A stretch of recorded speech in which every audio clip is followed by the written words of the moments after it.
Bab 751 Pewaris berbakat lainnya. Marsekal lapangan Heimeri von Gratz berdiri di hadapan Kaisar di Istana Kekaisaran. Keduanya saat ini sedang berada di ruang kerja Berengar, membahas masalah yang sangat penting dan sangat rahasia. Heimeri adalah kakak laki-laki Permaisuri Adela, dan telah menjabat sebagai Marsekal lapangan Garda Kerajaan Berengar selama beberapa tahun. Unit elit yang awalnya dirancang untuk melindungi Berengar dari ancaman telah berkembang selama bertahun-tahun menjadi angkatan darat tersendiri. Saat itu, terdapat satu korps penuh di dalam jajaran Reichsgarde, yang juga dikenal sebagai Garda Kekaisaran. Meskipun Angkatan Darat Kekaisaran Jerman merupakan pasukan pertahanan darat utama bangsa yang kesetiaannya ditujukan kepada Kekaisaran Jerman, Reichsgarde hadir sebagai angkatan bersenjata pribadi Kaiser dan, lebih luas lagi, dinasti von Kufstein. Mereka yang bergabung dengan Reichsgarde adalah elit di antara para elit tentara Jerman. Mereka harus memenuhi banyak persyaratan fisik, seperti tinggi badan minimal 180 cm, serta penglihatan 20/20. Orang-orang ini sangat setia kepada Kaiser, dan tidak takut untuk mematuhi perintah apapun, betapapun kejam dan tidak manusiawinya perintah itu. Heimeri adalah pemimpin Reichsgarde, yang kedua setelah Kaiser dalam hal wewenang. Beberapa tahun terakhir ini, ia sibuk memimpin unit tersebut dalam operasinya di seluruh dunia, terutama dalam konflik-konflik kolonial. Dengan Perang Ibria memasuki babak baru, Berengar merasa bahwa yang terbaik adalah mengerahkan Reichsgarde ke wilayah tersebut untuk sepenuhnya memadamkan perlawanan terhadap kekuasaannya. Karena itu, ia memasang ekspresi tabah di wajahnya saat mulai berbicara dengan sepupunya yang lebih muda. Marsekal lapangan, saya memanggil Anda ke sini hari ini karena, seperti yang Anda ketahui, pemberontakan di Ibria sudah tak terkendali. Adelbrand gagal meredakan kerusuhan, dan karena itu, saya memutuskan untuk menugaskan Anda ke medan Perang Ibria agar Anda dapat mengambil tindakan yang diperlukan untuk mengakhiri kegilaan ini. Apa yang akan saya perintahkan kepada Anda akan menjadi tindakan yang sangat kejam, puluhan ribu orang tak berdosa akan mati, tetapi upaya ini perlu dilakukan untuk membuktikan kepada Kepausan dan Gereja Katolik secara keseluruhan bahwa perlawanan terhadap pemerintahan saya tidak akan ditoleransi. Heimeri menganggukkan kepalanya tanda setuju terhadap kata-kata yang diucapkan Kaisar sebelum menyatakan persetujuannya terhadap perintah tersebut.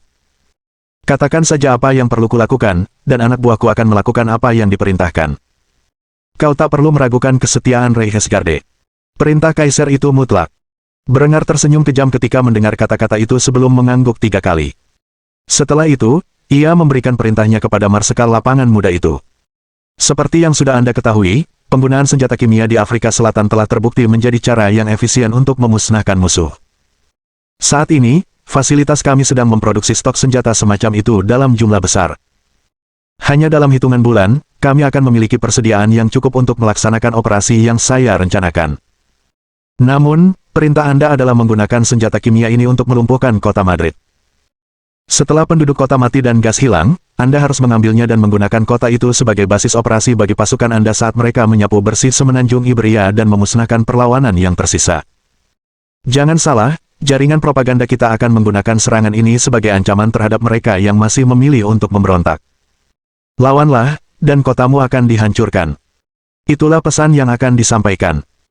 Umat Katolik sudah bertindak terlalu jauh kali ini, dan sudah saatnya kita mengakhiri pemberontakan kecil mereka. Heimeri segera memberi hormat kepada Kaisar dengan cara yang umum di kalangan militer Jerman, sebelum mengucapkan penerimaannya atas perintah yang diberikan kepadanya. Ya, Kaisarku. Berengar membalas hormat tersebut sebelum mengeluarkan perintah lebih lanjut kepada pria itu.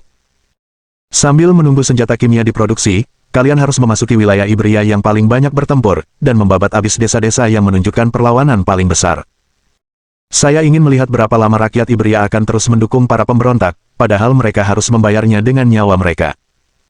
Heimeri menganggukkan kepalanya sekali lagi sebelum menanggapi perintah ini. Aku bersumpah, aku akan melakukan segala daya upayaku untuk melenyapkan pemberontakan ini. Dari Pyrenees hingga Atlantik, aku akan menggunakan segala cara yang diperlukan untuk menghancurkan perlawanan Katolik.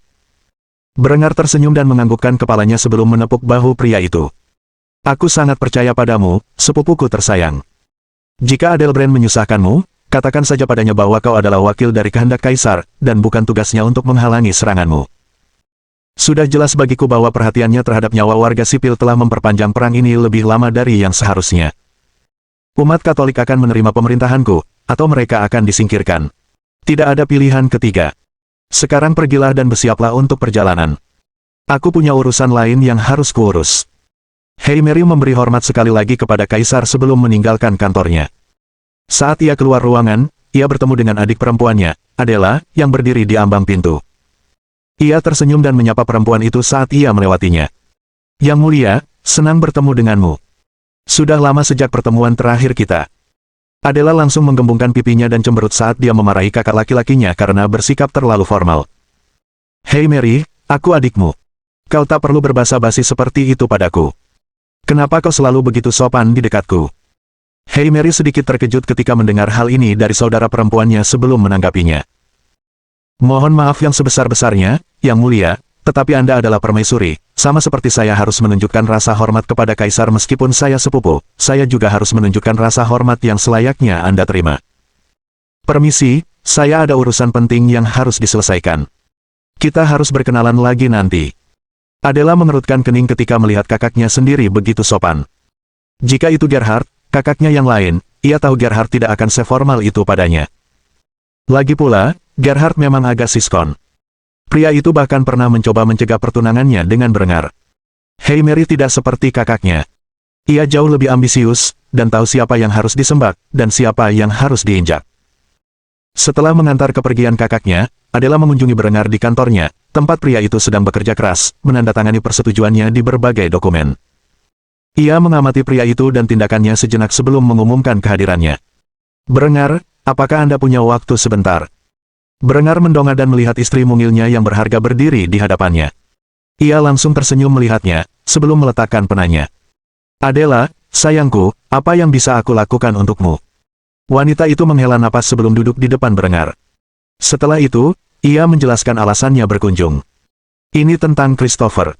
Guru-guru di kelasnya bilang putra kami anak yang sangat berbakat. Mungkin tidak sehebat Hans, tapi dia tampaknya jauh lebih unggul daripada murid-murid lainnya. Mereka sedang membicarakan tentang bagaimana dia bisa lebih unggul beberapa tingkat dari teman-temannya, seperti yang telah dilakukan Hans. Berengar tampak agak terkejut ketika mendengar ini. Ia berusaha sebaik mungkin untuk menghabiskan waktu sebanyak mungkin dengan anak-anaknya, tetapi dengan jadwalnya dan jumlah anak yang dimilikinya, hal itu sulit. Ia tidak menyadari bahwa Christopher berbakat secara mental, seperti kakak tirinya. Tentu saja, tidak akan sebesar itu, tetapi tampaknya kecerdasan itu memang ada dalam keluarganya. Mungkin itu karena denanya sendiri, bukan DNA Linde, seperti yang awalnya ia duga karena kecerdasan Hans dan Helga yang luar biasa.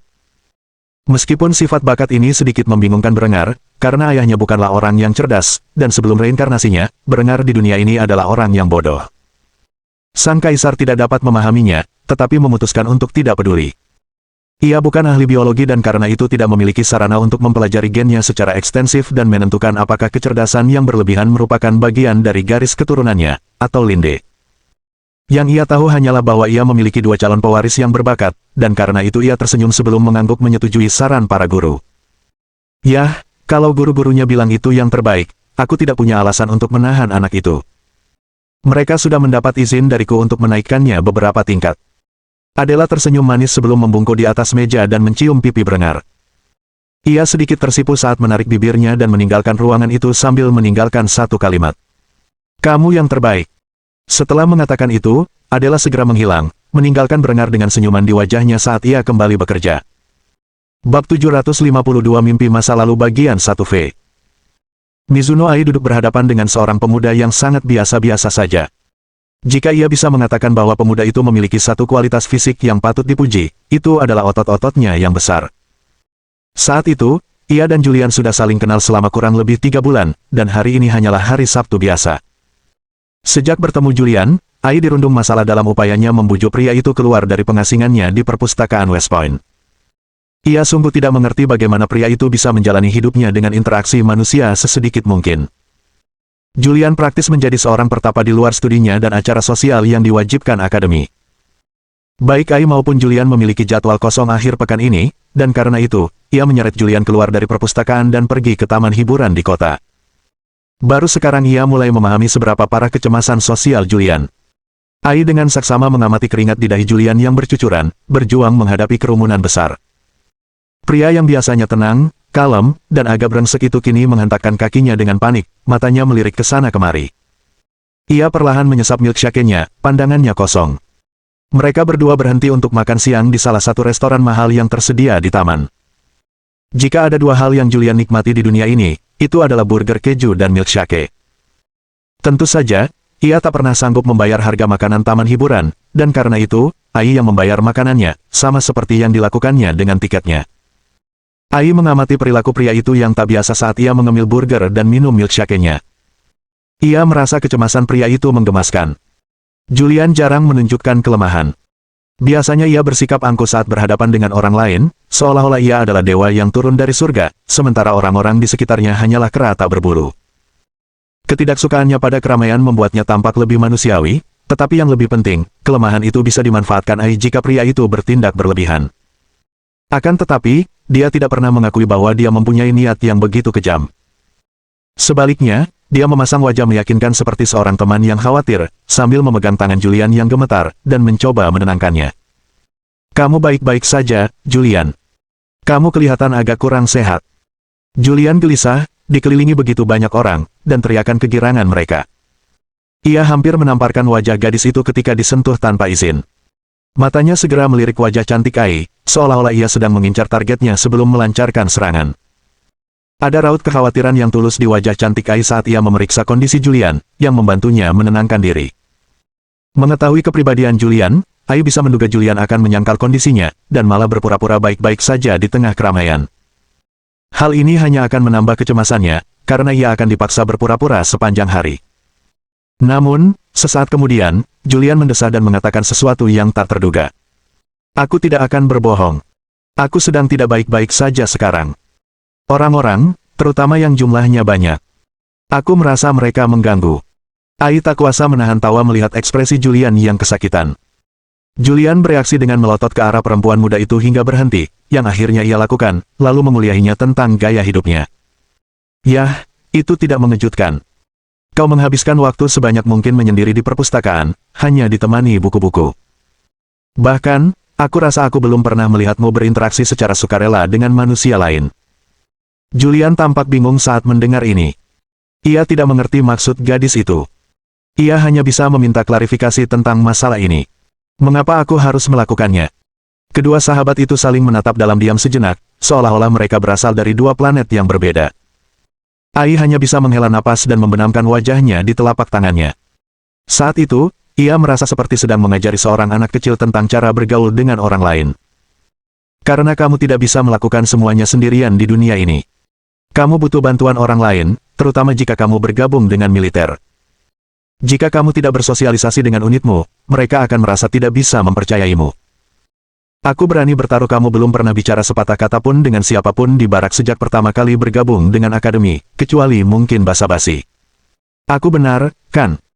Julian harus berpikir keras selama 2 tahun terakhir untuk menemukan satu kejadian di mana ia berbicara dengan seseorang di barak di luar percakapan wajib atau pertanyaan dasar. Raut wajahnya saat ia mencoba mengingat kembali kenangan di mana ia berbicara dengan siapapun selain dengan orang yang lewat membuat Ai terkikik lagi. Saat Julian asyik melamun, sekelompok gadis berjalan melewati meja tempat Julian duduk. Namun, ketika mereka melihat Ai, mereka langsung berhenti dan menghampiri perempuan itu. "Ai, itu kamu, iya. Aku belum lihat kamu sejak SMA. Ini pacarmu, iya." Ai menatap gadis-gadis itu dan bangkit dari tempat duduknya sebelum memeluk mereka. Rupanya, mereka berteman baik sebelum kuliah. Setelah mendengar pertanyaan tentang Julian, gadis itu tersipu malu, karena ia tidak tahu bagaimana menjawabnya. Julian, di sisi lain, tidak terlalu memperhatikan, juga tidak peduli dengan teman-teman gadis itu. Ia hanya bersikap acuh tak acuh, seperti biasa. Akhirnya, Ai memperkenalkan Julian kepada gadis-gadis itu dengan sedikit cemberut di wajahnya, tahu bahwa Julian tidak akan mengambil inisiatif untuk melakukannya sendiri. "Ini Julian. Dia temanku dari akademi. Percaya nggak sih dia belum pernah ke taman hiburan sebelumnya?" Waktu dengar ini, aku langsung tahu kalau aku harus menyeretnya ke sini sendiri.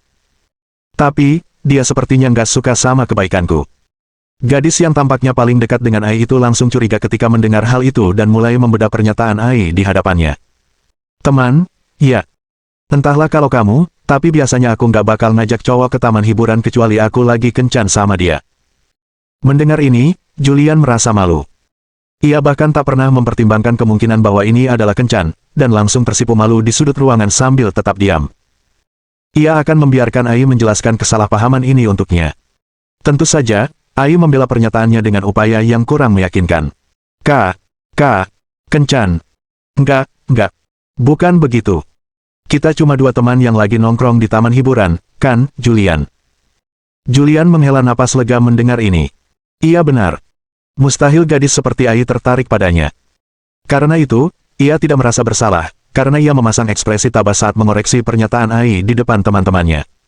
Teman, aku lebih suka kita seperti kenalan. Soalnya ini kencan, rasanya mustahil. Ai melotot tajam ke arah Julian. Ia tak habis pikir kenapa Julian selalu seperti ini. Bagaimana mungkin mereka berdua bukan teman? Mereka sudah saling kenal lebih dari 3 bulan. Julian pernah ke rumahnya dan menyantap masakannya, dan sekarang mereka sedang bermain di taman hiburan bersama. Bagaimana mungkin mereka bisa dianggap hanya sekadar kenalan? Ketika gadis-gadis itu menyadari tatapan marah Ai yang diarahkan pada Julian setelah ia mengatakan mereka hanyalah kenalan, mereka langsung mengerti apa yang sedang terjadi. Gadis yang menghampiri Ai merangkul bahu perempuan itu dan membisikkan sesuatu di telinga perempuan itu agar Julian tidak mendengarnya. Cinta tak berbalas itu menyebalkan, iya. Meskipun aku tidak tahu kenapa kamu tertarik pada pria seperti ini, teruslah berusaha. Pada akhirnya, dia akan datang. Maksudku, dia tidak punya pilihan yang lebih baik daripada kamu yang bermalas-malasan, kan? Ai langsung tersipu mendengar pernyataan itu, lalu menatap mata temannya. Gadis itu menunjukkan ekspresi mendukung sambil mengacungkan jempol kepada Ai. Setelah mengatakan itu, gadis itu berbicara kepada Julian sekali lagi. Senang bertemu denganmu, Julian. Aku dan anak-anak perempuan akan pergi duluan. Kalian berdua bersenang-senanglah, dan Ai, aku mendukungmu. Setelah mengatakan itu, ketiga perempuan muda itu berlari menuju taman hiburan, meninggalkan Ai yang malu dan Julian yang agak gugup, duduk dalam keheningan canggung sambil menikmati burger dan milkshake mereka yang terlalu mahal.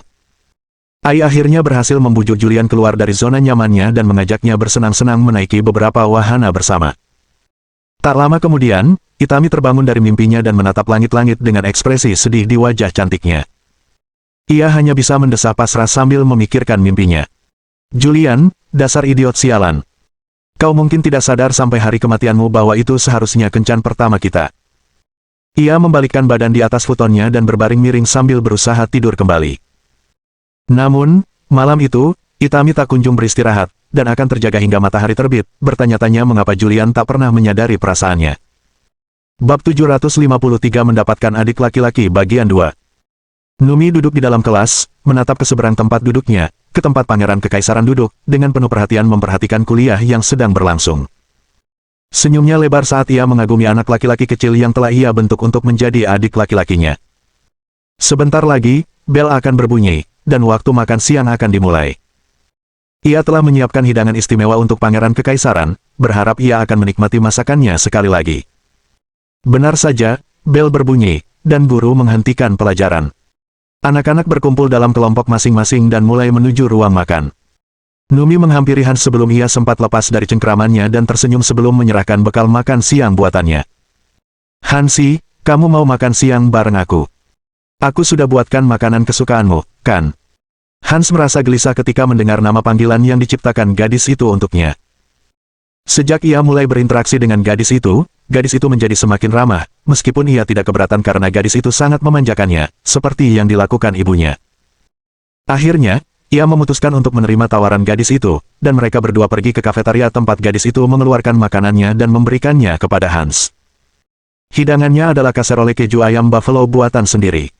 Ini bukan hidangan mewah yang disiapkan oleh koki ahli seperti yang biasa disantap Hans. Melainkan, ini adalah hidangan yang populer di kalangan keluarga biasa, dan karena ia tidak pernah bisa mencicipi hidangan ini tanpa pengaruh Numi, ia memutuskan untuk menyimpan bekal makan siang yang disiapkan ibunya. Numi mengeluarkan panggangan portabel dan menyalakan arang, lalu memanaskan hidangan tersebut dalam mangkok logam. Saat Hans sedang membayangkan makan kaserole buatan Numi, seseorang menatapnya dari pintu masuk. Sebagai Pangeran Kekaisaran, Hans memiliki hak istimewa, salah satunya adalah menerima tamu dari luar sekolah saat jam makan siang. Veronica menatap wanita cantik Hongaria yang sedang memanaskan makanannya untuk pangeran dan melotot.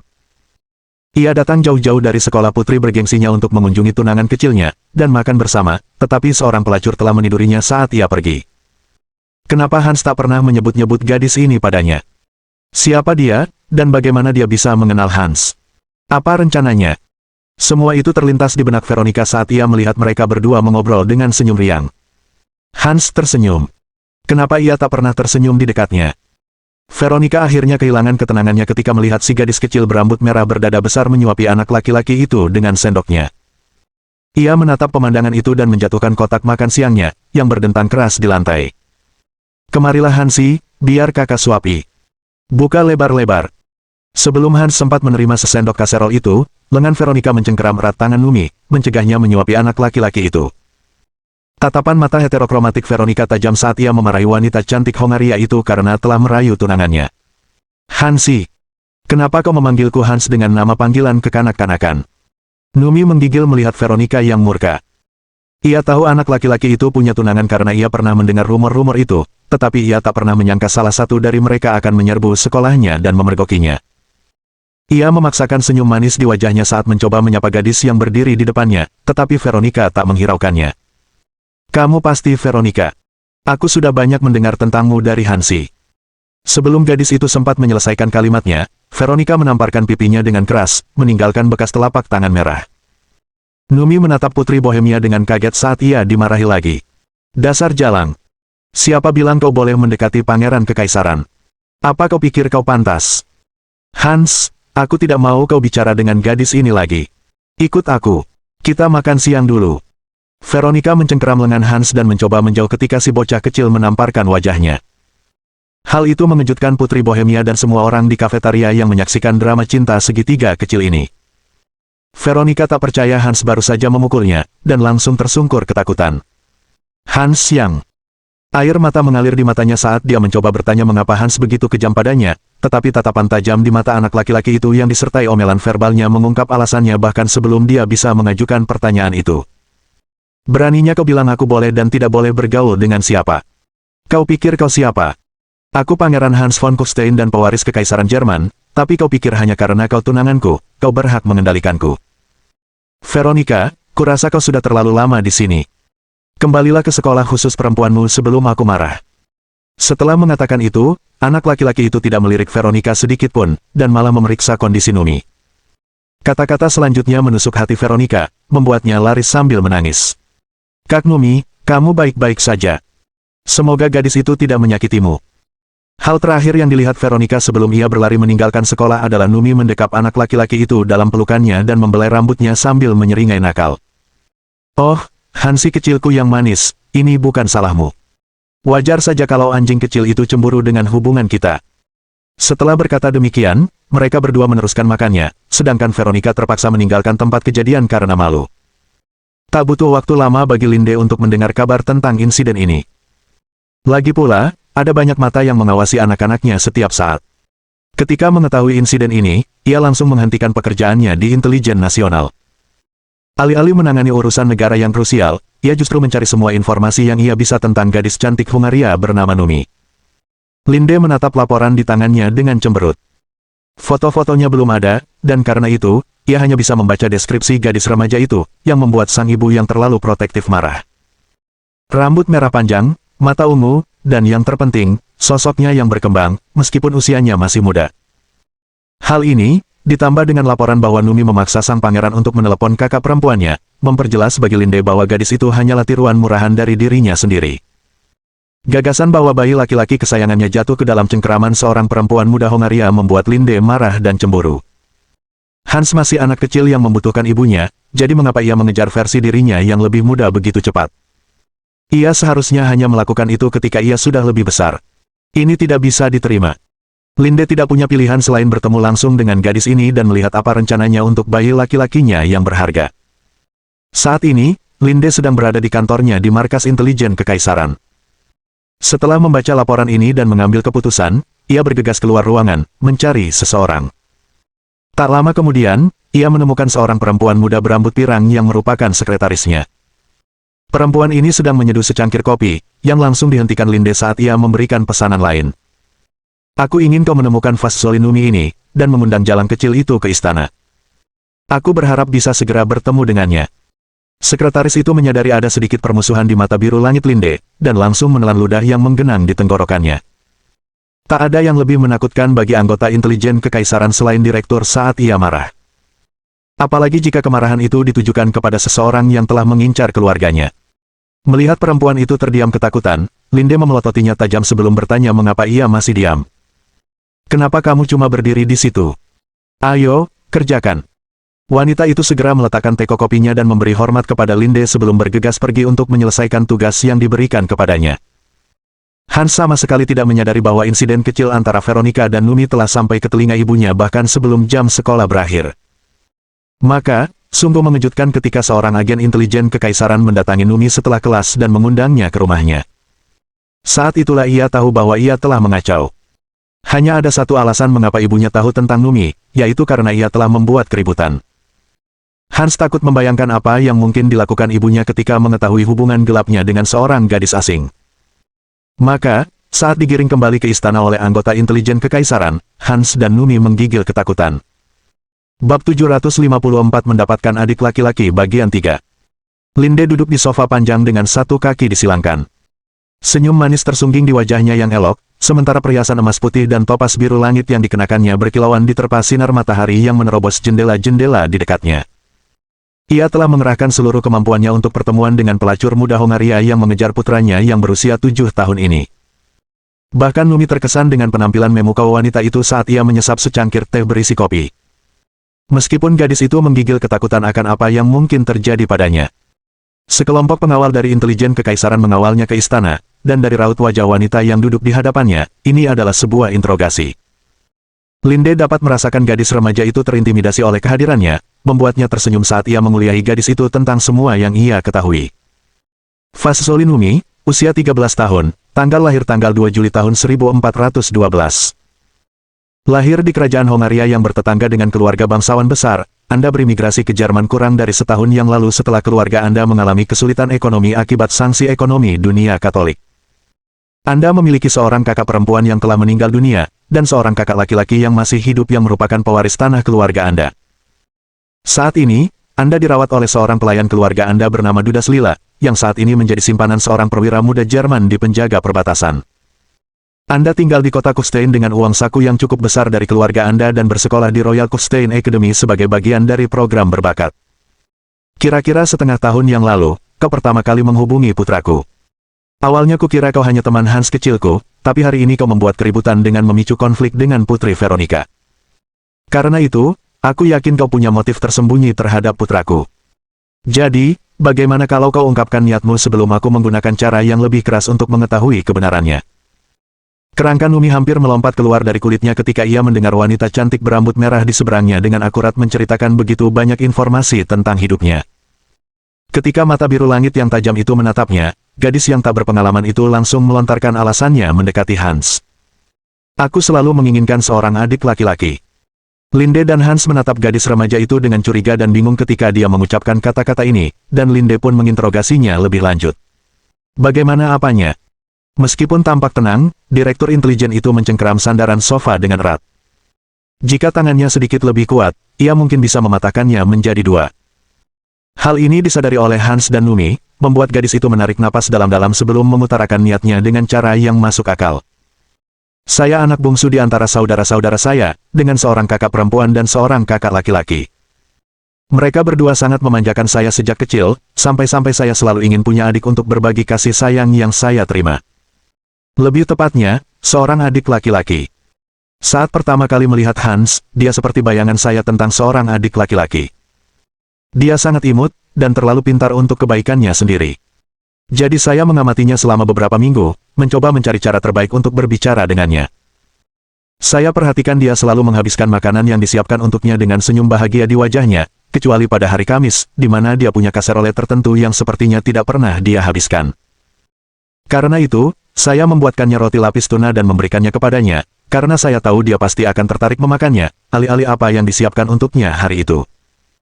Sejak saat itu, saya menjaga hubungan baik dengan pangeran sehingga dia menganggap saya seperti kakak perempuan. Hans bukan orang bodoh. Ia sudah menebak niat gadis itu sejak pertama kali bertemu. Meskipun tahu rencananya, faktanya tetap saja ia senang dimanja oleh perempuan-perempuan tua nan cantik berpayudara besar, dan meskipun Veronica masih muda, ia lebih dewasa daripada gadis-gadis lain di kelasnya. Karena itu, ia menoleransi kenakalan Veronica, tanpa mempermasalahkannya. Namun, ketika mendengar gadis itu mengaku membuang bekal makan siang ibunya setiap hari Kamis, pangeran muda itu menegang ketakutan. Tatapan mata biru langit ibunya yang tak henti-hentinya menatap tajam ke dalam jiwanya, senyum manis tersungging di wajahnya. Namun, Hans tahu bahwa di balik senyum itu tersimpan hati hitam seorang perempuan yang dicemooh. Maka, tidaklah mengherankan ketika sang ibu membahas hal ini. Hans, apa yang dikatakan gadis ini benar? Apa kau malah membuang bekal makan siangku dan memakan masakannya? Hans menundukkan kepala, takut menatap tatapan tajam Linde. Numi menyadari hal ini dan menyadari ada yang tidak beres dalam situasi ini. Ia hanya bisa menatap anak laki-laki itu dan meminta maaf dengan mengucapkan kata-kata itu dalam hati. Saya minta maaf. Hans tetap diam, yang hanya membuat Linde menjadi lebih marah. Hans, jawab aku sekarang juga. Mendengar suara wanita itu meninggi, dia hampir melompat dari tempat duduknya dan segera bernyanyi seperti burung kenari. Ya, ibu. Hans menegang dan memejamkan mata, takut akan apa yang mungkin dilakukan ibunya. Namun, hal tak terduga terjadi. Tatapan mata ibunya yang marah berubah cerah, lalu ia meraih putranya dan mendudukkannya di pangkuannya sambil mendekap kepalanya ke dadanya, sambil berbicara kepadanya dengan nada penuh kasih sayang. Hans, seharusnya kamu bilang kalau kamu nggak suka hidangan itu, aku dengan senang hati akan menyiapkan yang lain untukmu. Aku nggak bisa baca pikiran, dasar anak bodoh. Kamu harus bilang ke mama kalau kamu nggak suka makanan. Hans menatap wajah cantik ibunya dan mendesah lega. Ia yakin akan mendapat masalah jika rahasianya ini terbongkar. Namun, sesaat kemudian, suara perempuan itu berubah sedingin es saat ia menatap Numi, yang tampak kebingungan. Sedangkan untukmu, kamu harus minta maaf kepada menantu perempuanku karena telah membuat keributan, dan setelah itu kamu tidak boleh bicara lagi dengan Hans kecilku. Kalau aku tahu kamu mendekatinya setelah hari ini, aku akan memindahkanmu ke sekolah lain. Apa aku sudah menjelaskannya? Hans hendak protes ketika Linde menatapnya tajam dan menempelkan jarinya ke bibir Hans sebelum memarahinya atas perilakunya yang salah. Jangan pikir kau sudah lepas dari tanggung jawab, anak muda. Kau masih terlalu muda untuk dimanja oleh wanita selain ibumu. Aku akan memastikan kau duduk di kamarmu dan merenungkan apa yang telah kau lakukan sebelum aku membiarkanmu pergi dari hadapanku lagi. Numi duduk diam dengan ekspresi sedih. Ia sungguh menikmati waktunya bersama Hans, tetapi jika permaisuri Jerman memberinya perintah, ia tak punya pilihan selain tunduk. Siapakah dirinya? Ia seorang gadis imigran, dan jika ia terus mengejar Hans di wilayah kekuasaan keluarganya, Linde bisa mempersulit hidupnya. Gadis cantik Hungaria itu hanya bisa mendesah pasrah sambil menyeka air matanya dan menyetujui perintah Linde. Baiklah, aku mengerti. Aku tidak akan mendekati Hans lagi. Maaf atas kekacauan yang telah kubuat. Selamat tinggal, Hans. Setelah mengatakan ini, gadis itu digiring keluar dari ruangan. Hans mulai menggembungkan pipinya karena terkejut. Ia cemberut ke arah ibunya, yang mengelus rambut pirang stroberinya untuk menenangkan amarahnya. Oh, Hans, kamu baru 7 tahun. Akan ada banyak waktu bagi wanita lain untuk memanjakanmu. Biarkan ibu saja yang menikmatinya selagi kamu masih muda dan menggemaskan. Kamu juga harus minta maaf kepada Veronica. Memukul seorang wanita itu tidak pernah bisa diterima. Hans menolak menatap mata ibunya dan mengalihkan pandangannya sambil bergumam lirih, yang menunjukkan ketidaksetujuannya dengan pernyataan terakhir wanita itu. Bukan itu yang dikatakan ayah. Rupanya, Linde mendengar ucapan anak laki-laki itu dan memelototinya sebelum mengutarakan pikirannya keras-keras. Ayahmu seekor keledai. Linde agak munafik, karena ia seorang masokis yang senang dihukum oleh tuannya. Namun, ia tidak bisa begitu saja memberitahu putranya yang masih kecil bahwa bersikap kasar kepada seorang perempuan tidak apa-apa jika ia sendiri yang mengizinkannya. Percakapan itu terlalu mudah untuk dilakukannya.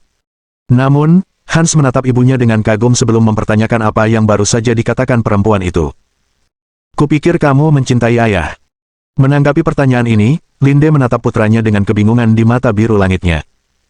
Apa yang ia katakan yang menyiratkan bahwa ia tidak mencintai Berengar. Ia segera mengklarifikasi pendiriannya agar anak laki-laki itu tidak bingung tentang hubungan orang tuanya. Aku sayang ayahmu lebih dari apapun, tapi itu tidak mengubah fakta bahwa dia brengsek. Aku cuma kebetulan tertarik dengan aspek kepribadiannya itu. Hans menatap ibunya dengan aneh sebelum mengomentari kepribadiannya. Kamu aneh.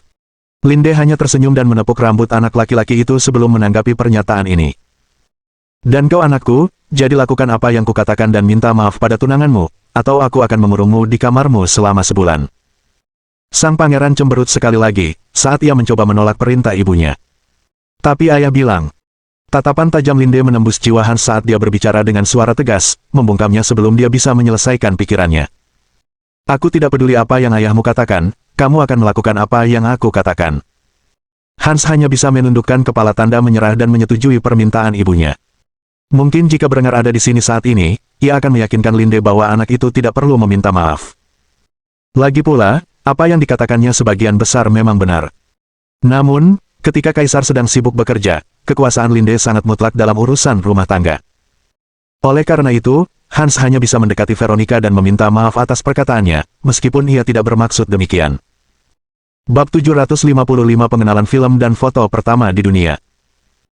Brenger berdiri di laboratorium utama Departemen Kimia Kufstein, tempat Aldo von Passau dan tim kimianya bersemangat memperkenalkan penemuan terbaru mereka kepada Sang Kaisar. Ia telah diseret dari rumahnya ke gedung ini untuk menyaksikan penemuan terbaru tersebut. Atau lebih tepatnya, prototipe dari penemuan terbaru. Sebagai ahli kimia, Aldo von Passau dan timnya menerima dana yang hampir tak terbatas untuk mencapai tujuan ilmiah mereka. Beberapa berfokus pada kedokteran, sementara yang lain berfokus pada produk militer, dan yang lainnya masih mengembangkan ide-ide brilian mereka sendiri. Saat itu, ada dua penemuan baru di atas meja laboratorium. Brenger langsung mengenalinya dan terkejut karena keduanya telah dikembangkan. Satu adalah roll film, dan yang lainnya adalah kamera kotak primitif yang memanfaatkan film tersebut untuk mengambil gambar. Meskipun Brenger langsung mengenali alat-alat itu, ia berpura-pura tidak tahu. Sebaiknya ia tidak berpura-pura tahu semua yang diciptakan orang-orang ini. Lagi pula, ia tidak ingin memulai penyelidikan tentang asal-usul pengetahuan ini. Ini dia. Ini penemuan baru. Apa itu? Aldo von Passau tersenyum ramah saat memperkenalkan konsep tersebut kepada Brenger. Ini adalah sesuatu yang sudah lama kami coba. Idenya muncul ketika seorang teman saya, seorang seniman yang agak malas, bertanya, bagaimana kalau kita bisa mengabadikan momen dalam satu gambar, tanpa perlu lukisan.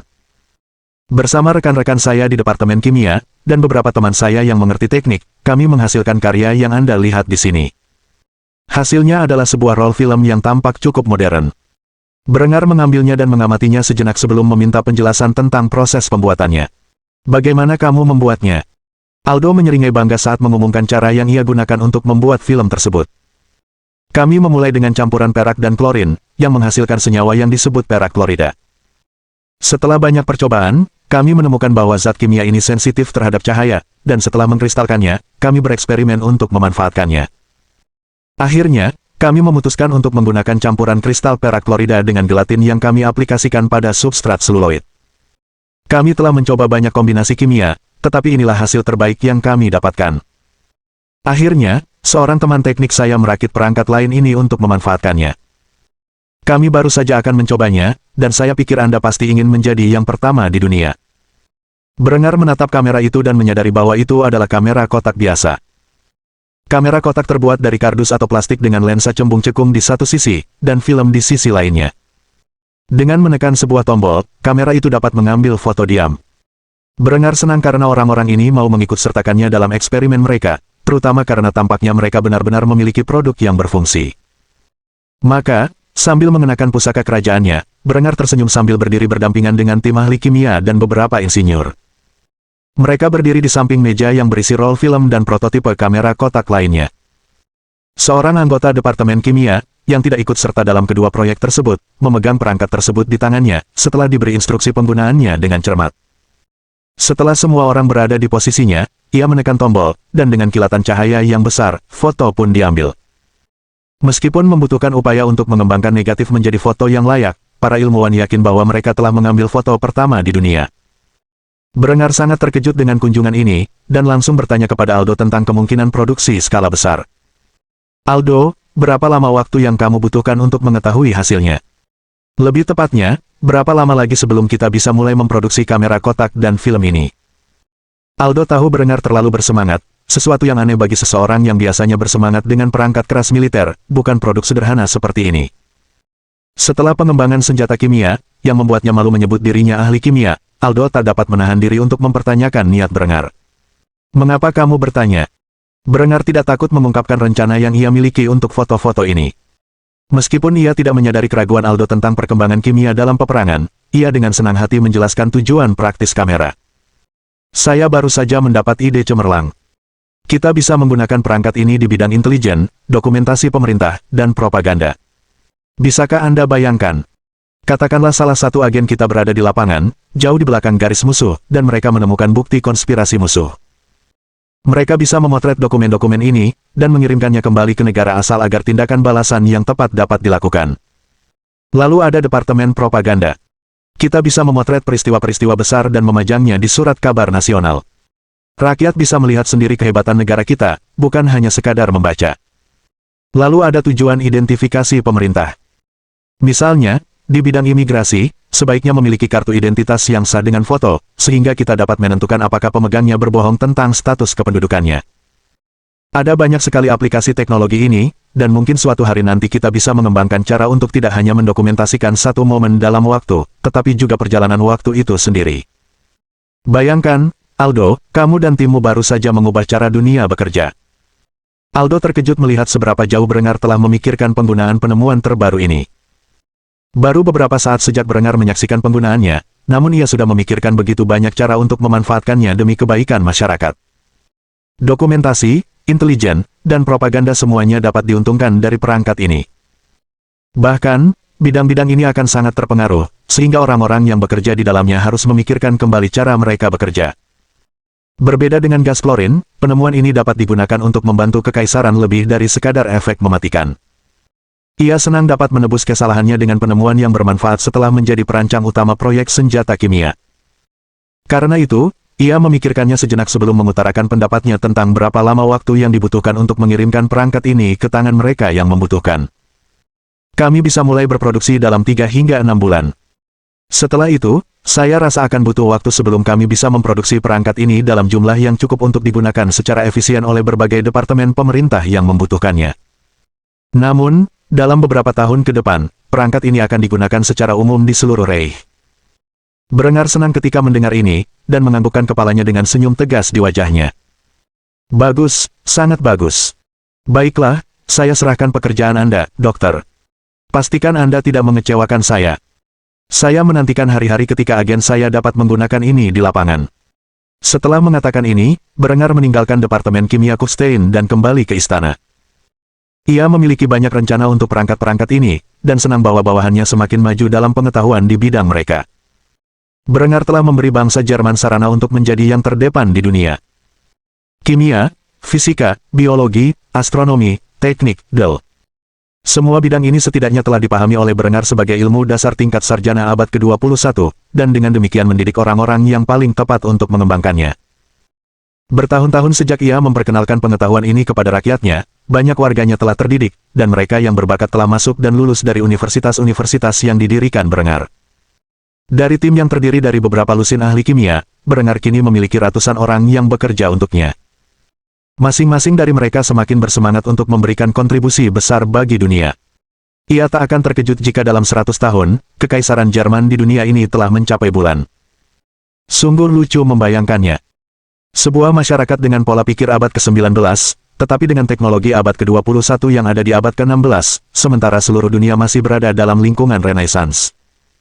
Pemikiran seperti itu membuat sang kaisar tersenyum saat ia kembali bekerja, menyenandungkan lagu dari kehidupan masa lalunya.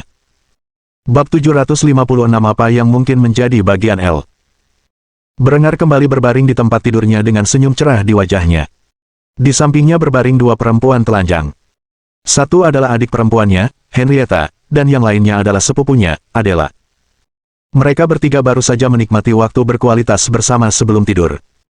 Selama beberapa minggu terakhir, Adela dan Henrietta selalu datang ke kamar Berengar setiap kali ada kesempatan, dan mereka menguras habis isi perutnya bersama-sama. Dunia itu sungguh baru, dan Adela menjadi semakin dekat dengan sepupunya yang lebih muda, Henrietta, setelah menjalani pelatihan khusus Linde. Kehidupan Berengar di rumah dipenuhi kenikmatan hedonistik. Ia minum, merokok, dan tidur dengan 5 perempuan berbeda setiap hari. Terkadang perempuan-perempuan itu mendekatinya bersama-sama, terkadang terpisah, namun paling sering mereka datang berpasangan. Apapun yang terjadi, setiap malam ia akan merasakan pelukan hangat setidaknya dari seorang perempuan cantik di sisinya. Maka, ketika pikirannya memasuki kegelapan, ia mencium kening kedua perempuan kecilnya sebelum mengucapkan selamat malam. Selamat malam, gadis-gadisku yang cantik. Aku sayang kalian berdua. Kedua wanita itu tersenyum dan menempelkan kepala mereka di dada Berengar sambil mengulang-ulang kata-kata itu kepadanya. Kami juga mencintaimu. Setelah mendengar ini, Berengar pun tertidur. Di sana, untuk pertama kalinya setelah sekian lama, ia terlempar ke dalam kenangan masa lalunya. Seolah tersedot ke dunia lain, Berengar panik dalam hati saat melihat sekeliling dan menyadari bahwa ia berdiri di antara barisan wisuda angkatannya. Di antara kerumunan yang berkumpul untuk menyaksikan para kadet saat mereka resmi memasuki tugas aktif, ada seorang kadet lain, seorang gadis cantik Jepang yang tersenyum dan bertepuk tangan saat ia menatap pria yang diam-diam ia cintai saat menerima diploma. Tentu saja, di masa lalunya, Julian tidak menyadari tatapan penuh kasih sayang ini. Namun, berdiri di sini, menyaksikan pemandangan ini sekali lagi, Berengar dapat melihat dengan sangat jelas bahwa kenalan lamanya, Mizuno Ai, memiliki perasaan terhadapnya, yang langsung membuat otaknya mati rasa karena terkejut. Ia hanya berdiri di sana dengan tak percaya, mencoba memahami apa yang terjadi padanya. Ini jelas hanya mimpi, tetapi begitu nyata. Seolah-olah ia sedang menghidupkan kembali momen itu dengan ingatannya yang masih utuh. Ia berdiri di atas panggung dengan ijazah di tangannya, tetapi ia tidak mendengar sepatah kata pun yang diucapkan kepadanya. Ia hanya bisa menatap Ai dengan tak percaya, menggumamkan pikirannya saat itu. Ai punya perasaan padaku.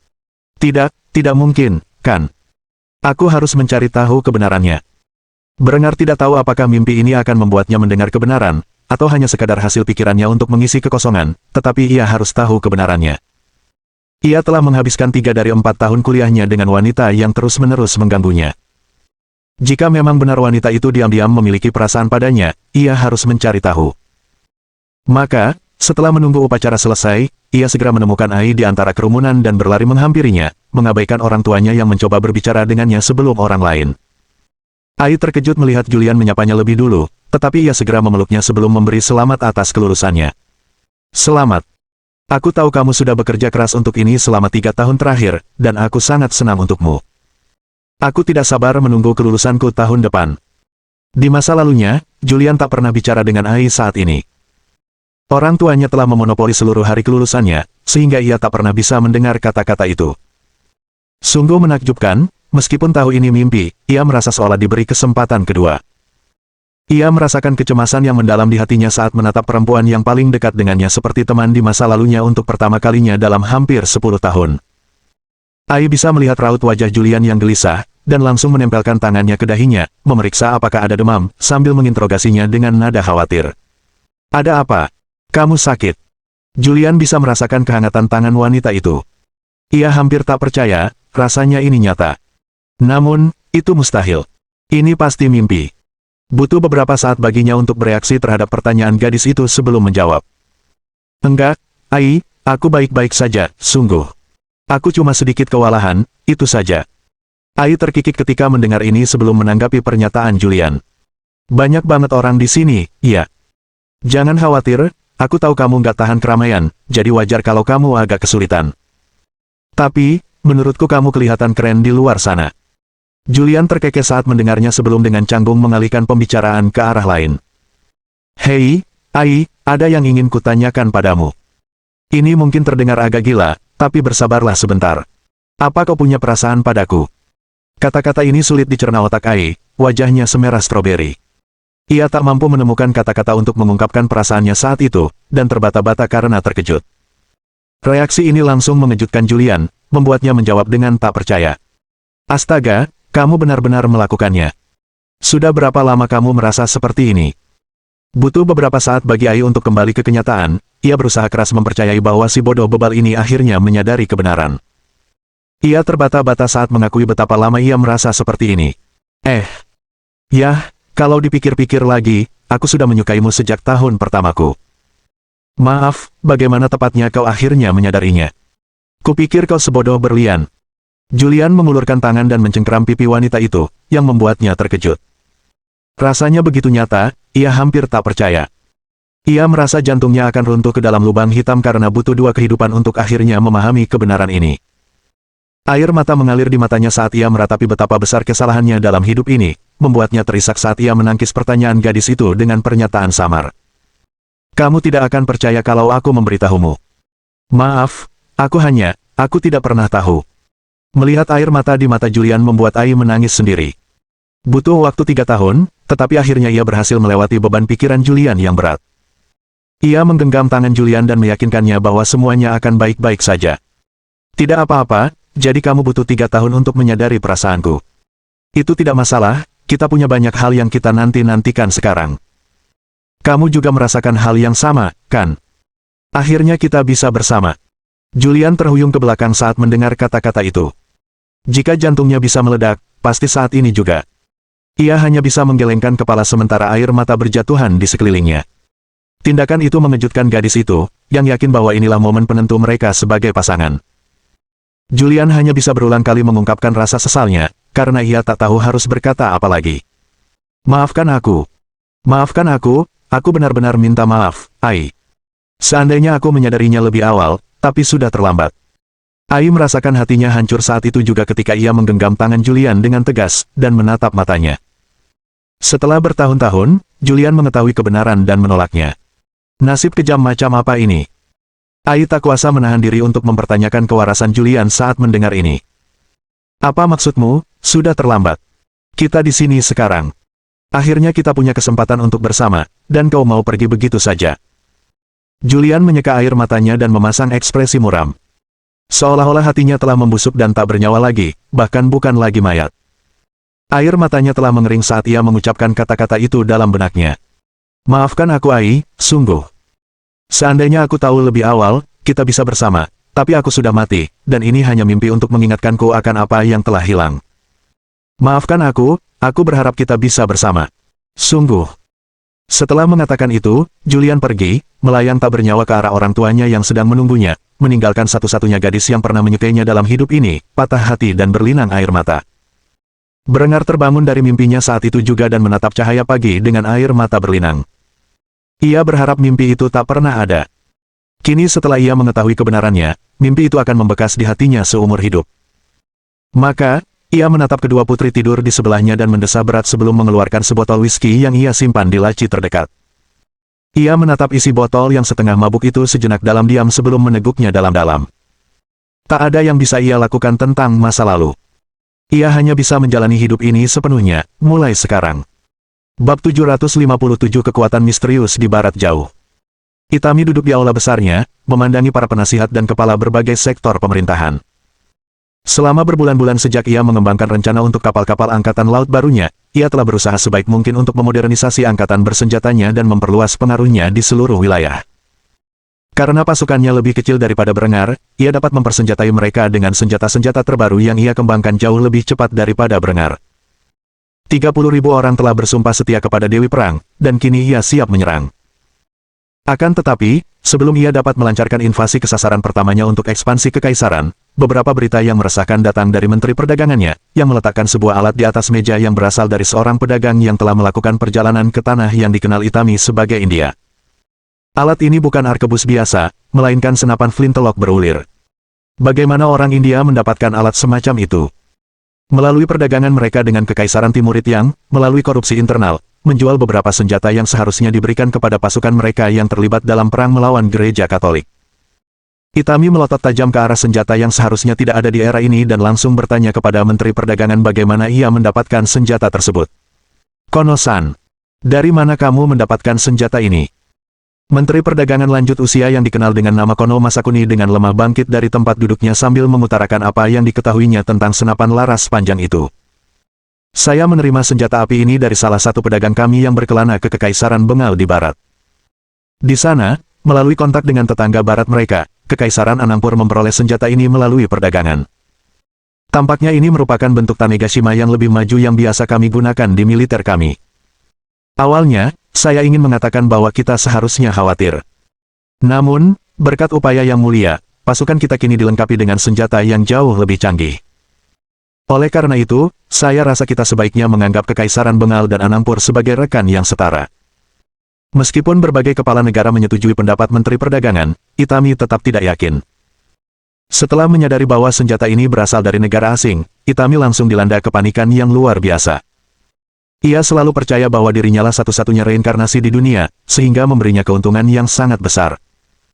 Namun, senjata ini, yang seharusnya tidak ada pada abad ke-15, hanyalah bukti sederhana bahwa ada orang lain yang datang ke dunia ini dengan tingkat pengetahuan yang sama dengannya. Ia tak punya pilihan selain memeriksa senjata itu untuk mencari petunjuk asal-usulnya. Perempuan muda itu dengan hati-hati mengambil senapan itu dan mengamatinya dengan saksama. Dari tanda bukti hingga alur laras senapan, Itami memeriksa senjata itu dengan saksama untuk mencari petunjuk tentang di mana dan kapan senjata itu dibuat. Senjata-senjata awal yang dikembangkan Brengar diproduksi dengan tanda bukti sederhana berupa lambang kebesarannya dan nomor seri. Seiring berjalannya waktu, informasi lain juga ditulis di dalamnya, seperti gudang senjata tempat senjata tersebut diproduksi, nama dan nomor model senjata, DEL. Senapan laras berulir ini merupakan produksi terbaru sebagai bagian dari bantuan militer Jerman kepada Kekaisaran Timurid. Karena itu, senapan ini memiliki tanda-tanda paling modern, dan beberapa penyempurnaan dibandingkan desain yang sebelumnya diberikan kepada Angkatan Darat Austria, seperti popor yang lebih ringan. 3 gudang senjata utama Jerman saat ini berada di Kufstein, Innsbruck, dan Wina. Kufstein secara eksklusif memproduksi senjata untuk Angkatan Darat Jerman. Innsbruck memproduksi senjata untuk sekutu Jerman, sementara Wina memproduksi senjata-senjata paling usang untuk dijual kepada calon pembeli lainnya. Setelah Darya dan pria tiba di Kufstein dan memberitahu Brengar tentang tindakan paman mereka, ia memutuskan hubungan dagang dengan Kekaisaran Anangpur dan secara terbuka mengumumkan bahwa Kaisar India dan saudara perempuannya berada di bawah perlindungannya. Dengan demikian, tindakan Kekaisaran Timurid, yang membiarkan senjata ini jatuh ke tangan orang India, dapat dianggap melanggar sanksi Jerman. Tentu saja, Itami tidak mengetahui sebagian besar informasi ini. Yang bisa ia temukan dari tanda-tanda ini hanyalah nomor model senjatanya, dan ketika senjata-senjata itu pertama kali digunakan, ia juga bisa menebak dari negara mana senjata-senjata itu berasal berdasarkan tanda di Innsbruck Royal Armory. Meskipun ia tidak bisa membaca bahasa Jerman tinggi pertengahan, ia tahu di mana Innsbruck berada dan dapat menduga bahwa seseorang pertama kali menemukan senjata-senjata ini pada tahun 1417, memodifikasinya pada tahun 1418, dan senjata-senjata itu berasal dari Austria. Ini berarti seorang reinkarnator telah memasuki dunia ini setidaknya 3 tahun sebelum dirinya, dan berlokasi di Austria. Meskipun Eropa sangat jauh dari Jepang, dan tidak akan mudah mengganggu rencana langsungnya.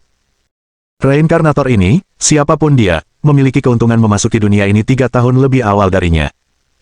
Itami hanya bisa menebak luas kekaisaran reinkarnator ini, dengan asumsi dia sama ambisiusnya dengan Itami. Dengan mengingat hal ini, ia menatap menterinya, dan mempertanyakan motifnya. Ia mengatakan senjata itu berasal dari India, tetapi tanda-tanda ini jelas merupakan bentuk awal bahasa Jerman. Karena itu, ia menginterogasi pria itu untuk mendapatkan informasi lebih lanjut tentang senjata tersebut. Kono-san, kamu bilang senjata ini berasal dari India. Kamu yakin? Mungkin senjata ini diperdagangkan kepada mereka oleh kekuatan asing. Menteri tua itu mengangkat alisnya ketika mendengar ini. Ia tidak tahu bagaimana Itami bisa memastikan kebenaran informasi ini, yang sengaja ia sembunyikan. Kakek tua itu harus mengakui bahwa ia telah meremehkan gadis kecil ini dan pengetahuannya tentang dunia. Ia hanya bisa mendesah pasrah dan mengakui informasi yang ia ketahui tentang senjata itu. Saya hanya tahu apa yang dikatakan pedagang itu. Konon, senjata-senjata ini diproduksi oleh kekuatan misterius di ujung barat. Mereka telah menjualnya dalam jumlah besar kepada sekutu mereka, dan beberapa di antaranya akhirnya diperdagangkan lebih jauh ke timur. Rupanya, Kekaisaran Anangpur hanya memiliki sedikit senjata ini, dan menggunakan desain senjata lama yang mirip dengan Tanegashima yang sebelumnya kami gunakan di pasukan kami. Itami berusaha keras menenangkan hatinya. Jika memang ada seseorang di dunia ini yang pengetahuan, pengalaman, dan ambisinya menyaingi dirinya sendiri, hal itu bisa menciptakan konflik serius di masa depan. Bahkan mungkin berujung pada kematiannya. Ia tak punya pilihan selain melanjutkan rencana invasinya. Hanya dengan merebut Korea dan sumber daya besinya yang melimpah, ia bisa berharap untuk melawan reinkarnasi misterius di barat ini. Saya telah berubah pikiran. Awalnya, saya berencana untuk menyerang Hokkaido, lalu kerajaan Ryukyu. Namun, mengetahui bahwa ada kekuatan misterius di ujung barat yang mampu memproduksi senjata semacam itu telah menguatkan tekad saya. Kita akan menyerbu Joseon pada akhir tahun ini. Aku ingin semua upaya manufaktur diarahkan untuk kapal perangku. Aku juga akan memberlakukan wajib militer bagi semua pemuda berusia 16 hingga 20 tahun. Mereka harus bertugas minimal 4 tahun di tentara kekaisaran. Para perwira militer dan kepala negara menatap Itami dengan kaget. Mereka tak habis pikir mengapa ia begitu takut dengan keberadaan senjata ini, padahal ia sendiri telah memperkenalkan senjata api yang lebih modern. Bagaimana mungkin mereka tahu ketakutan yang dirasakan gadis itu, padahal tahu ada orang lain seperti dirinya di dunia ini yang 3 tahun lebih unggul darinya. Namun, Itami sudah bertekad. Ia akan menaklukkan Joseon dalam 1 atau 2 tahun ke depan, lalu menggunakan besinya untuk menggerakkan industrinya. Dalam 5 hingga 10 tahun, ia berencana memiliki kapal perang, senapan bolt action, dan senapan mesin. Ia akan memfokuskan upayanya pada kemajuan militer, alih-alih perbaikan sipil. Inilah satu-satunya cara ia bisa bersaing dengan reinkarnasi misterius ini jika pasukan mereka bentrok. Sementara itu, Berengar sama sekali tidak menyadari keberadaan reinkarnator lain di dunia. Meskipun ia menduga kemungkinan itu, ia juga yakin jika orang seperti itu memang ada, dan dapat menyainginya di panggung dunia, mereka pasti sudah menunjukkan diri. Karena itu, ia lebih fokus untuk meningkatkan kehidupan warga sipilnya, mengingat teknologi perangnya kini telah mencapai era perang duniai. Ia tidak tahu bahwa berkat Kekaisaran Timurid dan Anangpur, keberadaannya telah bocor ke rival potensial terbesarnya, yang tak akan berhenti mengejarnya dalam hal kekuatan militer. Jika kedua reinkarnator itu mengetahui identitas asli masing-masing, kemungkinan besar mereka akan bernegosiasi secara damai untuk mengatasi perbedaan mereka. Namun, mereka tidak tahu, dan sejauh yang mereka berdua ketahui, hanya ada satu reinkarnator di dunia ini. Selama masih ada reinkarnator lain, ancaman terhadap kekaisaran mereka akan selalu ada. Maka, Itami telah memulai perjalanan panjang peperangan, di mana ia bertekad untuk menaklukkan Joseon, Hokkaido, dan kerajaan Ryukyu sesegera mungkin. Karena ia telah mengukuhkan dirinya sebagai permaisuri dan memimpin angkatan darat, tak seorang pun berani menentang ambisinya. Tak lama kemudian, Asia Timur Laut akan terlibat dalam serangkaian perang yang memicu kebangkitan kekuatan global baru. Bab 758 Efek Domino. Kaisar Vetranis Paleologos duduk di ruang singgasananya. Di hadapannya berdiri para penasihat terhebatnya. Strategos Palladius dari Balkan, Pangeran Quintus yang pertama, dan beberapa penasihat militer lainnya. Beberapa hari terakhir, Pangeran Quintus tanpa disadari telah dipengaruhi oleh para agen Jerman untuk mencari penyelesaian damai atas konflik di Tanah Suci. Quintus adalah seorang yang pendendam, meskipun penampilannya cinta damai. Setelah dikalahkan oleh raja asing di bidang keahliannya, ia hanya ingin menghancurkan perdamaian Berengar antara dunia Ortodoks dan Katolik. Untuk itu, ia perlu menemukan cara untuk mencapai perdamaian dengan tentara salib, sambil meninggalkan Timurid untuk melanjutkan pertempuran. Tanpa disadari, sifat pendendamnya inilah yang membuatnya dipermainkan oleh Berengar seperti biola.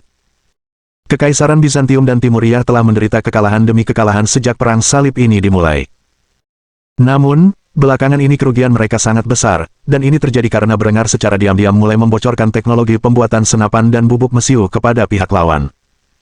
Saat itu, Gereja Katolik menggunakan campuran arkebus, senapan laras halus maclok, dan senapan laras maclok.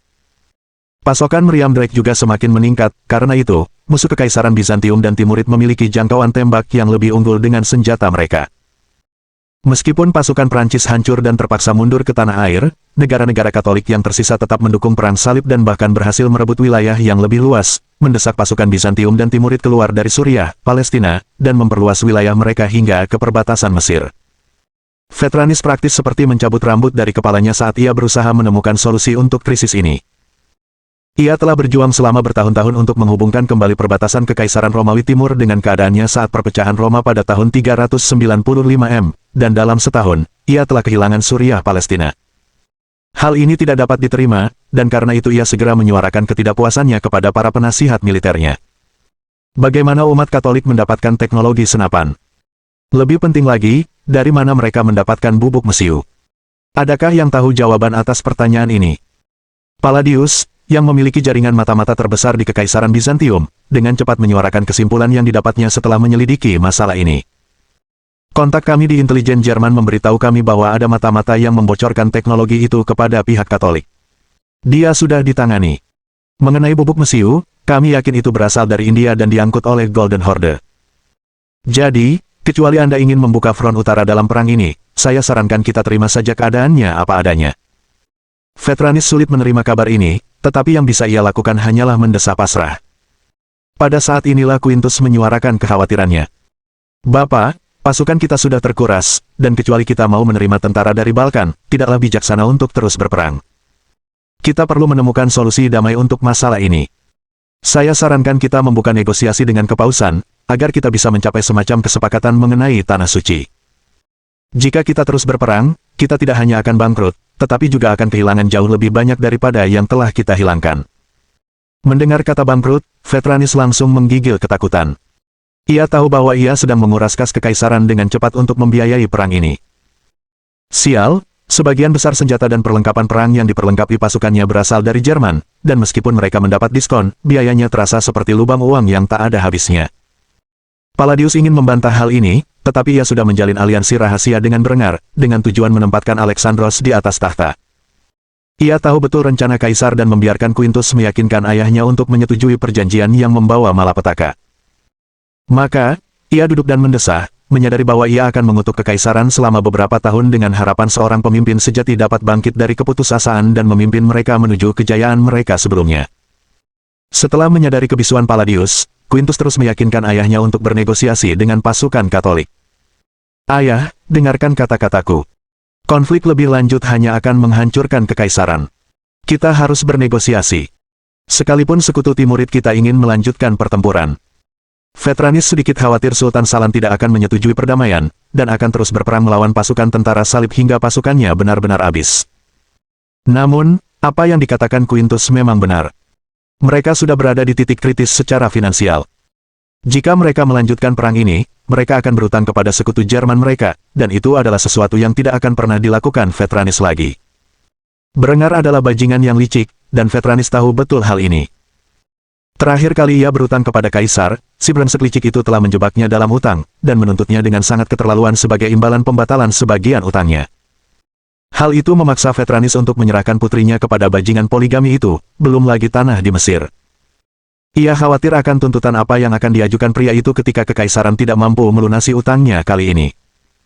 Jika pilihannya adalah berutang kepada Reich, atau menyerahkan tanah suci kepada umat Katolik, maka Vetranis lebih memilih yang terakhir.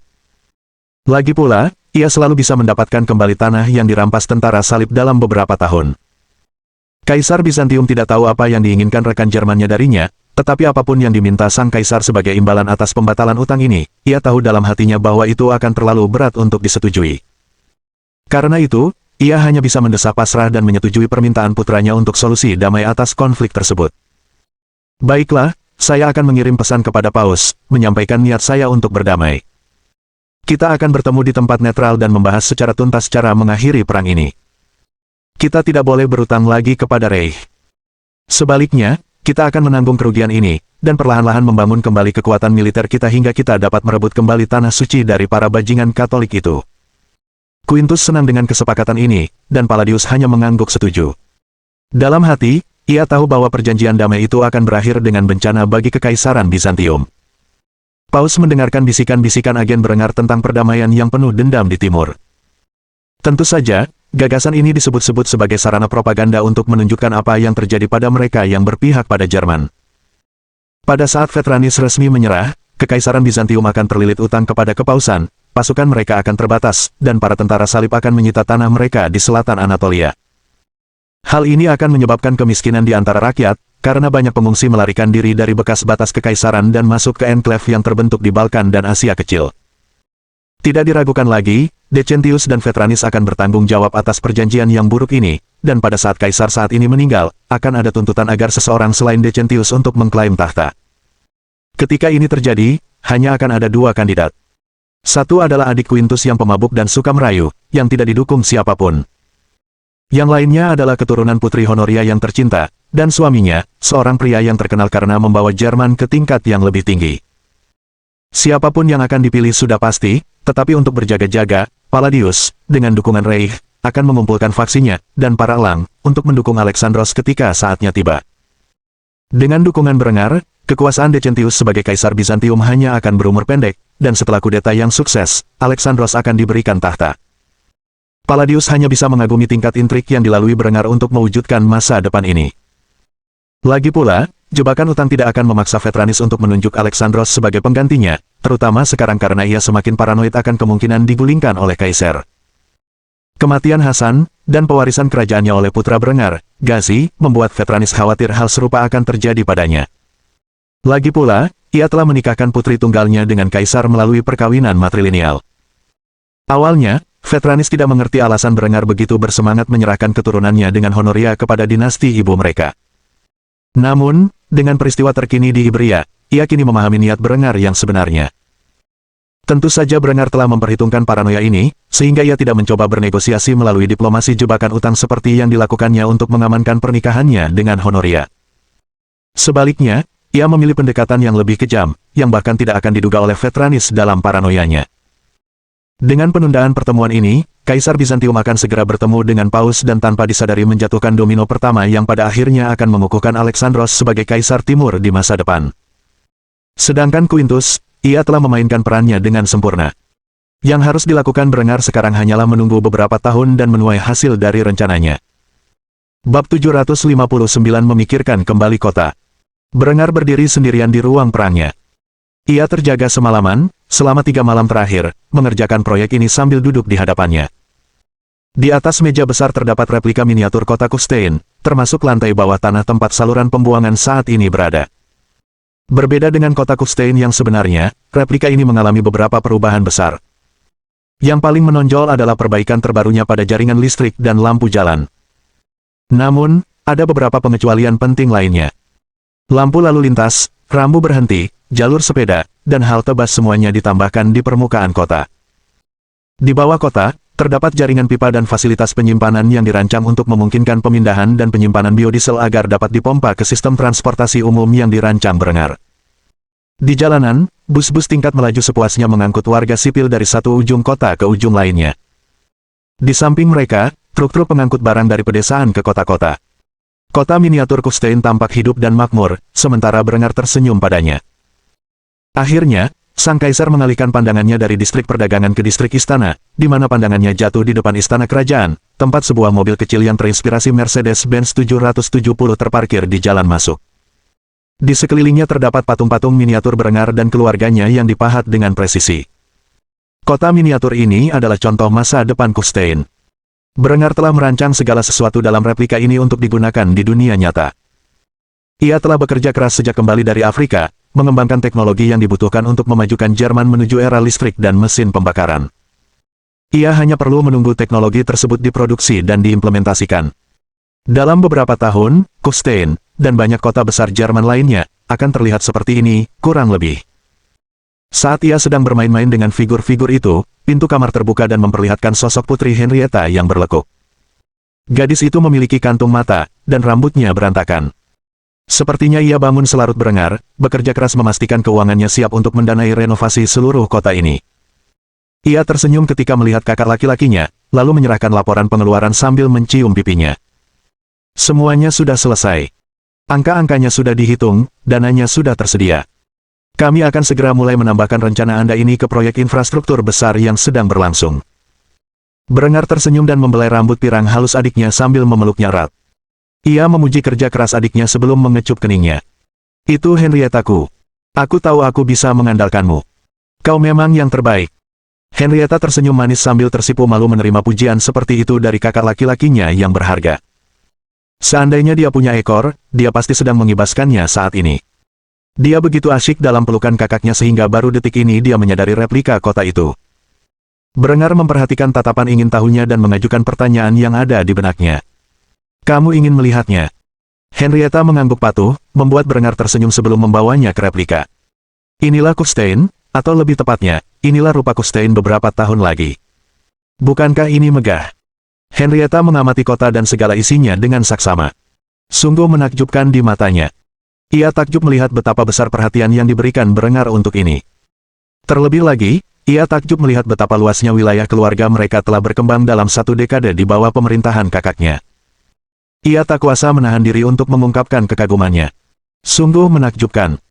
Aku tak percaya 10 tahun yang lalu, kita tinggal di kota pertanian kecil, dan tak lama lagi, kota metropolitan ini akan menjadi kampung halaman kita.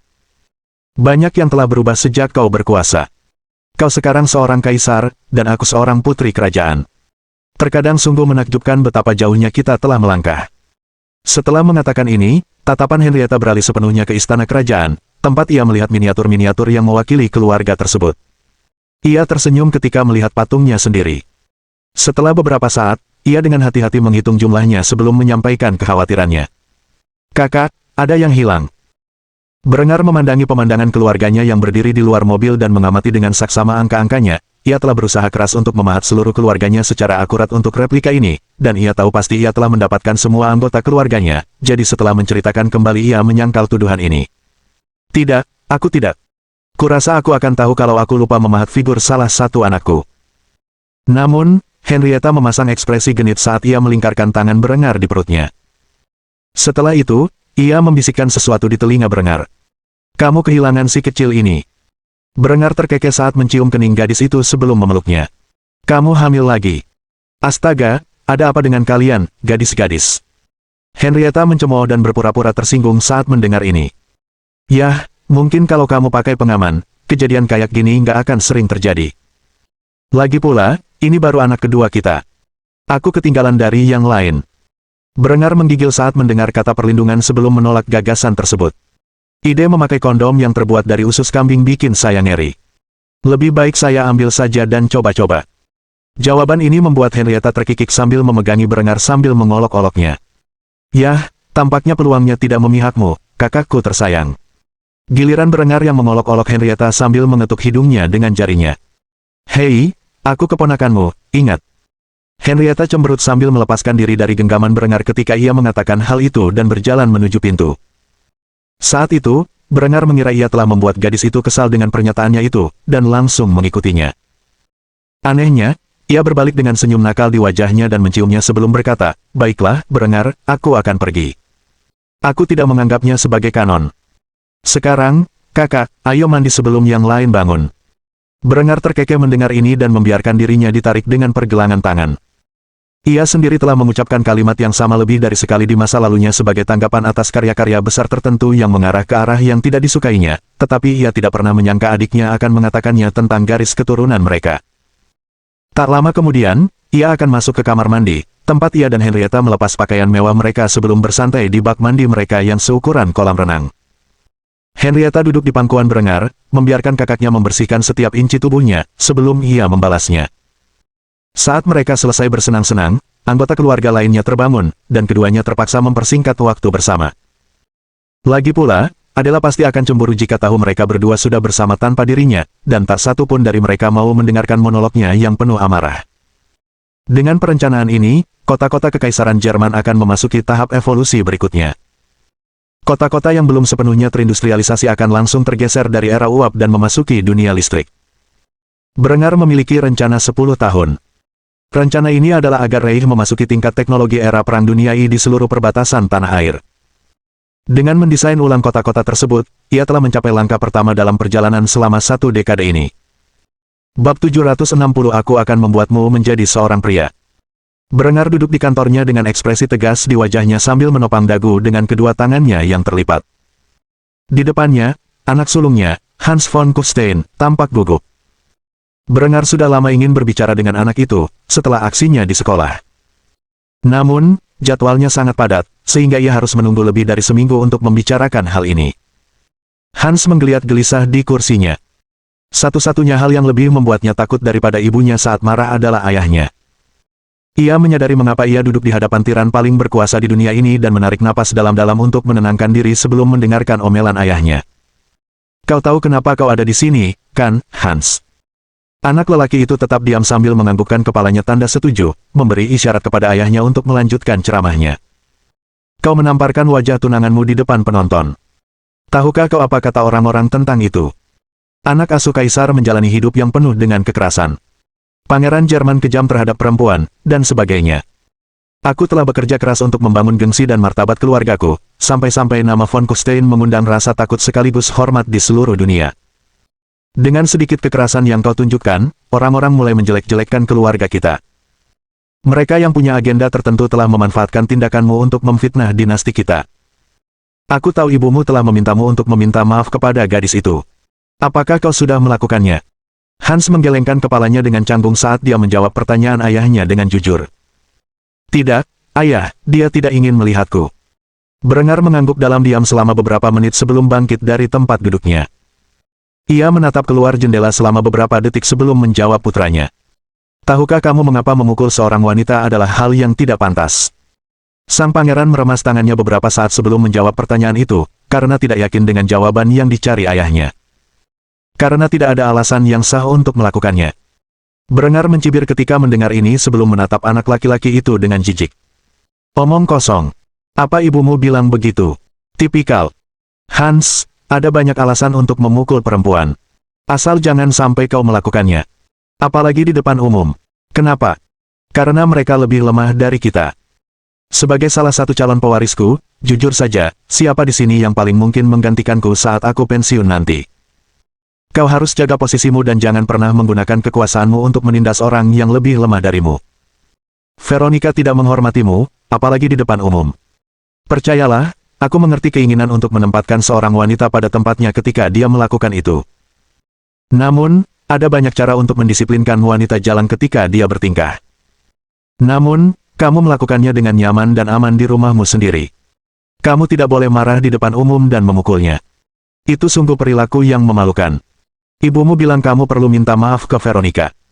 Tapi, dia perempuan, dan berpikir bukan pakai otak, tapi pakai hati. Jadi, izinkan aku bertanya. Apakah kamu benar-benar yakin apa yang kamu lakukan itu salah, atau kamu hanya menyesal karena tindakanmu menyebabkan penderitaan pada gadis itu? Hans berpikir jernih tentang apa yang diminta ayahnya beberapa saat sebelum mengangkat kepalanya ke arah pria itu dengan pandangan pemahaman yang jelas. Meskipun tindakanku mungkin sudah keterlaluan, aku yakin niat di baliknya dapat dibenarkan. Kurasa aku tidak merasa bersalah atas tindakanku, melainkan menyesali dampaknya terhadap Veronica. Berengar menganggukkan kepalanya tanda setuju, sebelum berjalan mendekati anak laki-laki itu, dan bersandar di mejanya sambil memberikan instruksi lebih lanjut. Kau tak pernah meminta maaf kepada perempuan, Hans, setidaknya bukan untuk tindakanmu, apalagi jika kau merasa tindakanmu itu tidak beralasan. Itu tanda kelemahan, tanda ketundukan, dan sebagai calon Raja Bohemia, dan berpotensi menjadi kaisar berikutnya, kau tak seharusnya menundukkan kepalamu kepada perempuan. Namun, perempuan adalah makhluk emosional, dan tidak akan mudah memaafkanmu kecuali mereka mendapatkan permintaan maaf, jadi komprominya adalah mengalihkan permintaan maaf itu kepada perasaan mereka. Lagi pula, itulah yang sebenarnya mereka pedulikan. Ibumu telah memerintahkanmu untuk meminta maaf kepada Veronica, dan kau harus melakukannya. Kamu akan pergi ke sekolahnya besok saat makan siang. Jangan khawatir soal izin masuk. Aku akan mengurusnya. Kamu akan mendekatinya di depan semua teman sekelasnya, dan bersikap sebaik yang aku tahu, di mana kamu akan meminta maaf kepada Veronica karena telah menyakiti perasaannya dan menyebabkan tekanan emosionalnya. Aku yakin dia akan memaafkanmu, dan semua gadis lain akan melihat bahwa kamu adalah anak laki-laki yang baik dan perhatian yang merawat tunangannya. Itu seharusnya menghilangkan rumor-rumor buruk yang beredar tentang rumah tangga kita dan perlakuan terhadap anak asuhku. Ibumu terlalu memanjakanmu. Sudah saatnya aku mengajarimu bagaimana menjadi seorang pria. Dimulai dengan cara meminta maaf yang benar. Setelah mendengarkan ceramah ayahnya, Hans merasa tercerahkan.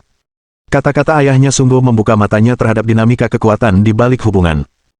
Ia tidak tahu bahwa sesuatu yang sederhana seperti permintaan maaf memiliki pengaruh yang begitu besar terhadap cara orang memandangnya. Ia mendengarkan nasihat ayahnya dengan saksama sebelum mengangguk dan menyetujui tuntutannya. Baiklah, ayah, aku akan melakukan apa yang ayah katakan. Berengar menyeringai saat mendengar ini dan menepuk bahu anak laki-laki itu sebelum memberikan beberapa kebijaksanaan tambahan. Hans, kau terlahir dengan anugerah terindah. Kau memiliki pikiran yang luar biasa dan kau lebih cerdas daripada aku, atau bahkan ibumu sekalipun. Namun, kau masih muda dan kurang bijaksana. Jika kau ingin warisanmu suatu hari nanti melampaui warisanku, maka sebaiknya kau dengarkan nasihatku dan patuhi perintahku. Jika kau melakukannya, aku akan menjadikanmu seorang pria sejati. Seorang pria yang begitu hebat sehingga sejarah akan mengingatmu selamanya. Sekarang pergilah, dan pastikan untuk meminta maaf seperti yang telah kuperintahkan kepadamu kepada tunangan kecilmu. Hans tersenyum dan menganggukkan kepalanya sebelum meninggalkan ruang kerja ayahnya. Terima kasih atas sarannya, ayah. Setelah berkata demikian, anak lelaki itu pun berlari pergi bersenang-senang sepanjang sisa hari itu. Keesokan harinya, Hans melakukan apa yang diperintahkan. Saat makan siang, ia berangkat dari sekolahnya dan naik kereta kuda menuju akademi khusus putri tempat Veronica bersekolah. Para penjaga gerbang bahkan tidak berkedip saat sang pangeran berjalan melewati pintu masuk. Ketika ia menyadari hal ini, ia tahu ayahnya telah membuka jalan untuknya. Lagi pula, setiap anak laki-laki bermimpi memasuki gerbang mutiara ini, tetapi tak seorang pun diizinkan masuk.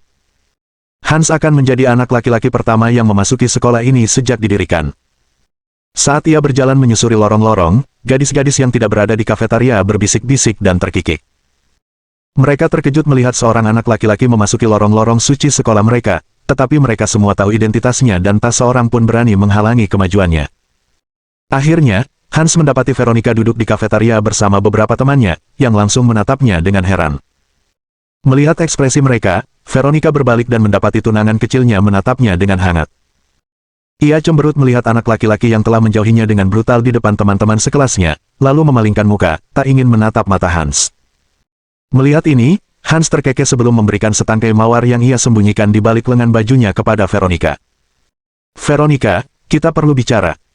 Gadis itu menolak mengalihkan pandangannya ke arahnya dan hanya mendengus dingin, mencoba mengusirnya. FREEWEBNVL, CM.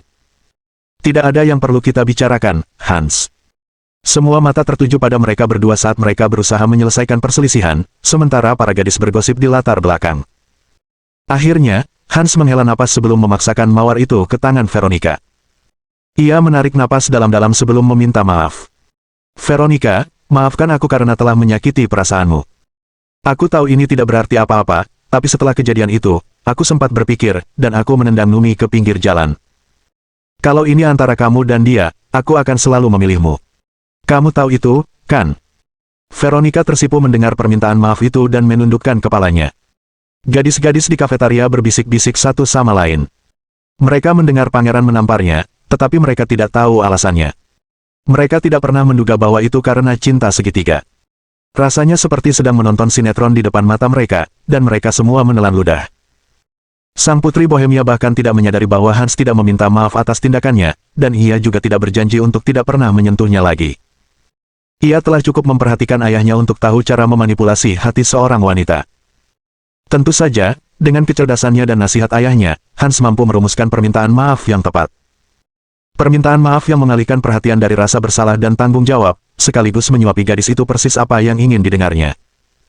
Permintaan maaf itu berhasil dengan sempurna, karena setelah beberapa saat tersiksa dalam diam, Veronica memeluk anak laki-laki itu dan memanggilnya dengan nama panggilan yang sama seperti yang biasa Numi panggil.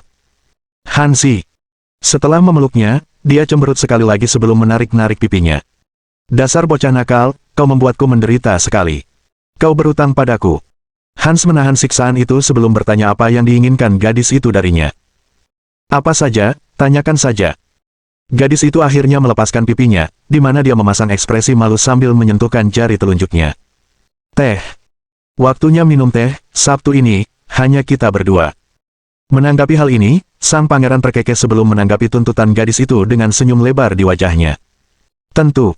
Apapun untukmu, Veronica. Seketika, kafetaria riuh dengan gemuruh, sementara para gadis berteriak kegirangan.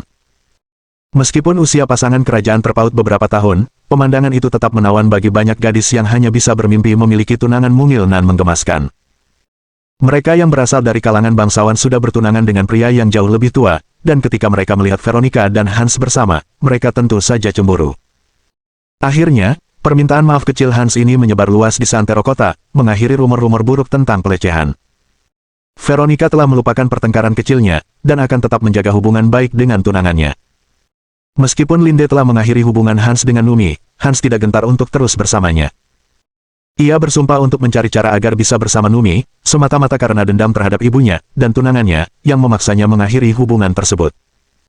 Mohon dukungan dari omom ante-ante sekalian, buat subscribe atau sharekan novel Mimin ke Facebook kalian, agar channel Mimin bisa terus berkembang. Dengan begitu, Mimin bisa lebih semangat untuk up novel seru lain ke depannya. Buat teman-teman yang sudah subscribe dan sharekan novel Mimin, Mimin ucapkan terima kasih sebanyak-banyaknya. Sekiranya teman-teman menghadapi masalah video diputar dalam bahasa Inggris, coba tukar kepada bahasa Indonesia original melalui cara ini. Semasa mendengarkan, pencet tombol setting di atas kanan video, pilih audio track dan tukar bahasa.